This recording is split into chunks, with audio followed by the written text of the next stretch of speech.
కు స్వాగతం. ఈ రోజు ప్రధాన పత్రికల్లోని ముఖ్య అంశాలు: విరమణ ఉల్లంఘన, పాకిస్తాన్ 2 నాలుకల ధోరణి, కాల్పుల విరమణకు ఒప్పందం కోరి మరీ కుదుర్చుకున్న దాయాది, డీజీఎంఓ స్థాయి చర్చల్లో అంగీకారం, సాయంత్రం 5 నుంచే అమల్లోకి, కాసేపటికే మళ్లీ దాడులకు దిగిన పాక్, క్షిపణులు, డ్రోన్లు, సరిహద్దుల్లో కాల్పులు, దుర్మార్గమైన వైఖరిపై మండిపడ్డ భారత్, అత్యంత తీవ్రంగా పరిగణిస్తున్నాం, తక్షణం ఒప్పందానికి కట్టుబడండి, విదేశాంగ కార్యదర్శి మిస్రీ హెచ్చరిక, ఒప్పందం కుదిరించింది అమెరికానే, అంతకుముందు ట్రంప్ అనూహ్య ప్రకటన, ద్వైపాక్షిక ఒప్పందమేనన్న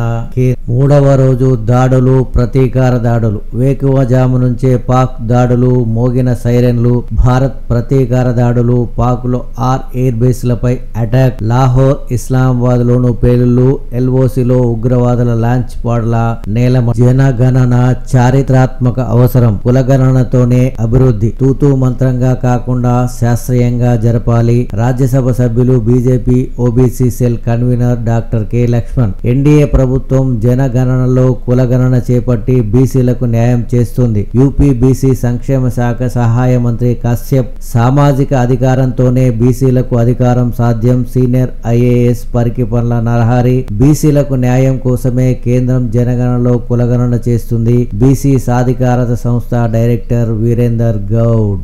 మారని పాక్ వక్ర బుద్ధి, మళ్లీ మొదలైన యుద్ధం, జమ్మూ కాశ్మీర్ సరిహద్దుల్లో కాల్పుల మూత, కాల్పులు విరమించుకున్నట్టు ప్రకటించి పట్టుమని 3 గంటలు కాకముందే ఉల్లంఘనలు, సిబిఐ వలలో ఐటీ కమిషనర్, ₹70 లక్షలతో అడ్డంగా దొరికిన ఉన్నతాధికారి, 18 ప్రాంతాల్లో తనిఖీలు, ₹69 లక్షల నగదు, కీలక పత్రాలు స్వాధీనం, నిందితుల స్థిర చరాస్తులపై కొనసాగుతున్న సోదాలు, షాపూర్జీ, పల్లంజీ సంస్థలకు మేలు చేసేందుకు భారీగా లంచం, అతడితో పాటు 5 అరెస్టు, మరో 9 మంది పైన కేసు, అన్నీ ఒకేసారి. తెలంగాణ ప్రదేశ్ కాంగ్రెస్ కమిటీ టీపీసీసీ పదవుల జాబితాలన్నీ ఒకేసారి విడుదలవుతాయని తెలుస్తోంది. ఈ మేరకు రాష్ట్ర పార్టీ పెద్దల కసరత్తు పూర్తయిందని, వివిధ కమిటీలకు సంబంధించిన ప్రతిపాదనలు ఢిల్లీ చేరాయని గాంధీ భవన్ వర్గాలు అంటున్నాయి.